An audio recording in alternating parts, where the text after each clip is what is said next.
Good evening. It's Saturday, the 12th of July. You're tuned in to our 6 p.m. newscast coming to you from ARIRANG's news centre in Seoul. I'm Mark Broom.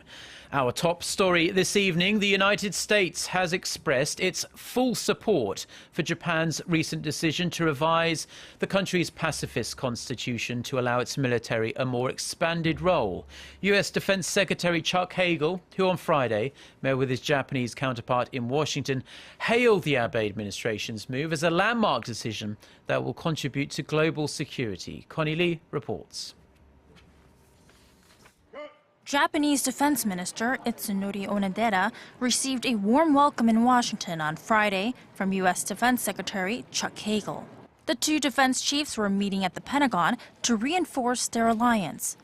At a press conference after their talks, Hagel praised Japanese Prime Minister Shinzo Abe's decision to revise the country's constitution so Japan's military can come to the aid of an ally under attack and do more than just self-defense.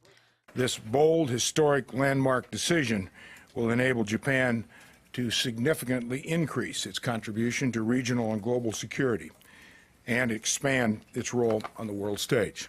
Our government strongly supports the decision made by Prime Minister Abe and his cabinet. However, needing more time to prepare, the bills related to the collective defense legislation are now set to be processed next year instead of this fall as originally planned, according to Japan's chief cabinet secretary. In the meantime, Hagel and Onodera said they are working on revising the U.S.-Japan defense relationship made back in 1997. The Abe administration's decision to revise Japan's decades-old pacifist constitution is not only opposed by many within Japan, it's also been slammed by Korea and China, who say the power could be misused. Both countries suffered under Japanese imperial rule during World War II and are currently locked in territorial disputes with Tokyo.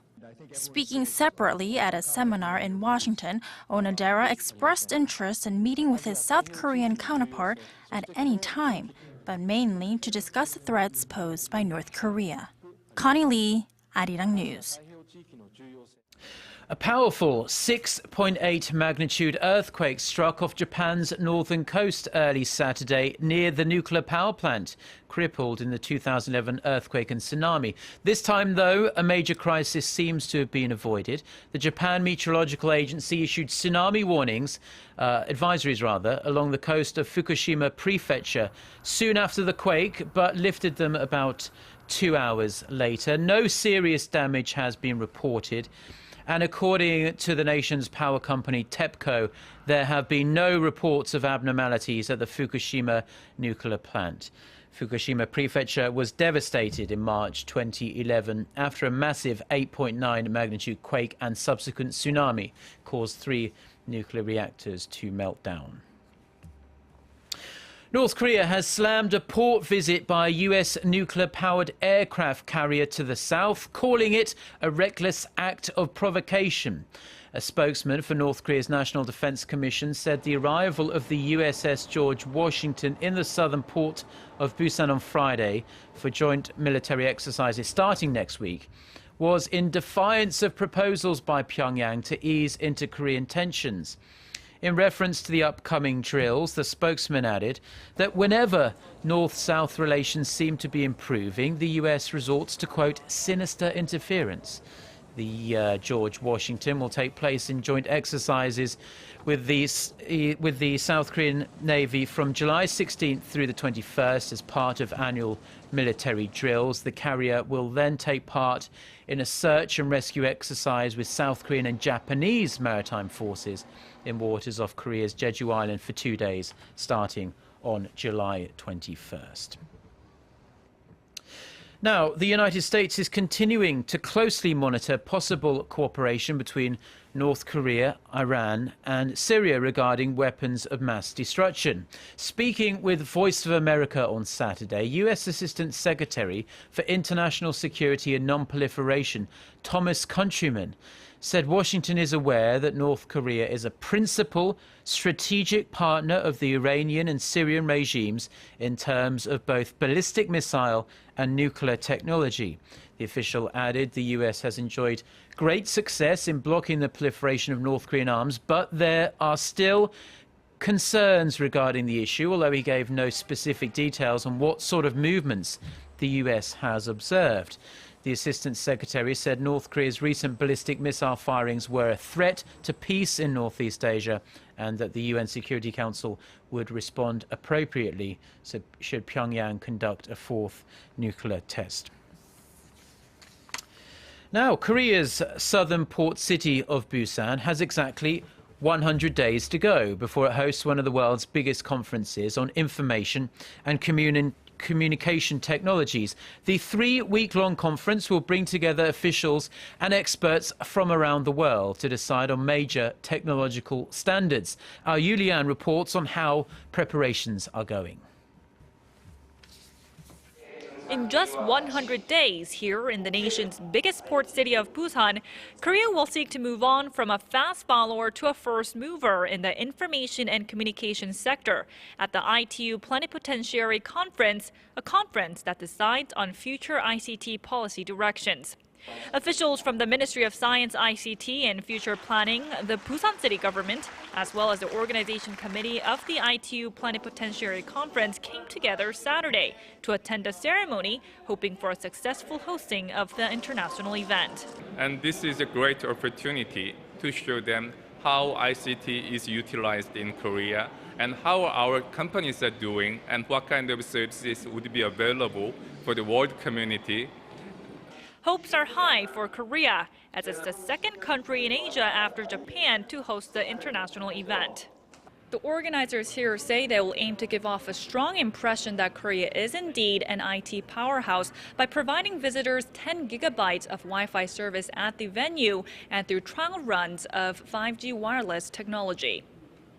The Ministry of Science, ICT and Future Planning says it's pouring all its efforts into bolstering safety systems at the venue by working with the Geneva-based ITU headquarters, the local government, as well as the police agency. The conference will take place from October 20th through November 7th. Yurian, ARIRANG News, Busan.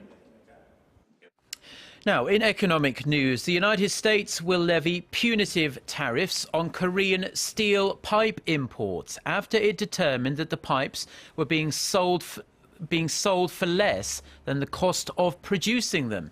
The U.S. Commerce Department on Friday said that Korean steel pipe exporters subject to the tariffs will be required to pay duties ranging from 9.89% to 15.75%.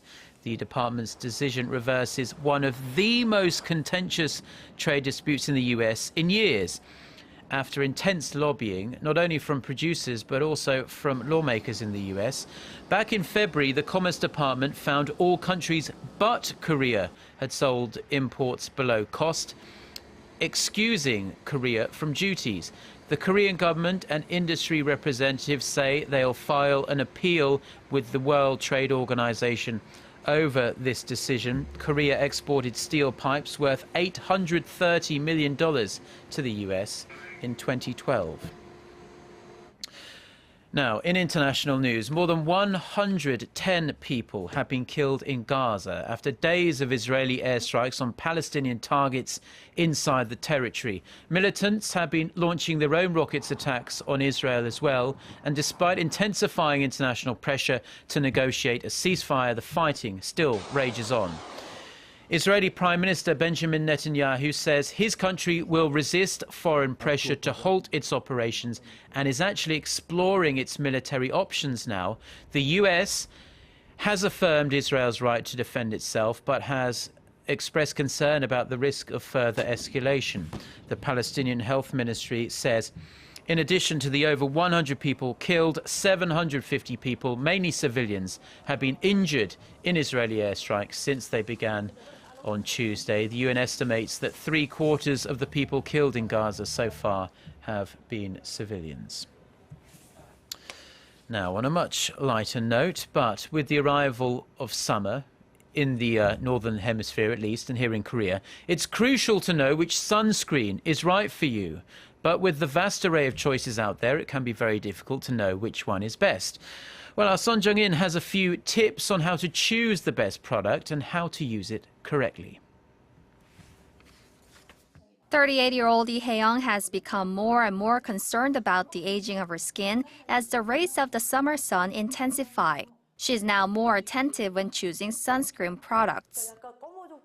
I can feel that my skin has been damaged from the strong rays of the sun, and I've noticed that I have a darker complexion now and bigger pores. To protect yourself, it is important to know which sunscreen will bring the best results. But first, you should know there are two general types of sunscreens, physical and chemical ones. Physical sunscreens protect your skin by blocking or reflecting the sun's rays like mirrors that sit on the skin. It is relatively safe since it is not absorbed by the skin and is often recommended for people with sensitive skin. But the minerals are thick and opaque, sometimes leaving a white residue on the skin. Chemical sunscreens, on the other hand, work by absorbing ultraviolet rays. They turn this energy into a less dangerous form of radiation that causes less damage to skin. Chemical sunscreens are easily applied, but can also bring about various allergic reactions because of the chemicals used to make them. About 50% of the people who do not use sunscreen avoid it because it irritates their eyes or because of its strong scent. Removing sunscreen from the body is as important as applying it. If it is not fully removed, the residue mixed with dust from the air can remain on your skin and clog the pores, which can cause an itchy, blistering skin rash. Experts recommend double cleansing to ensure your skin is completely clean by first washing with an oil-based cleanser and then using a water-based one. Son Jung-in, ARIRANG News. Some good tips there. Now, taking a look at your weekend weather, most of the country is under cloudy skies this evening. It will be another warm night with the overnight low only dipping to 21 degrees Celsius here in Seoul. Sunday will be another hot day under partly cloudy skies with highs in the low 30s nationwide. Let's take a look at the weather conditions wherever you are in the world.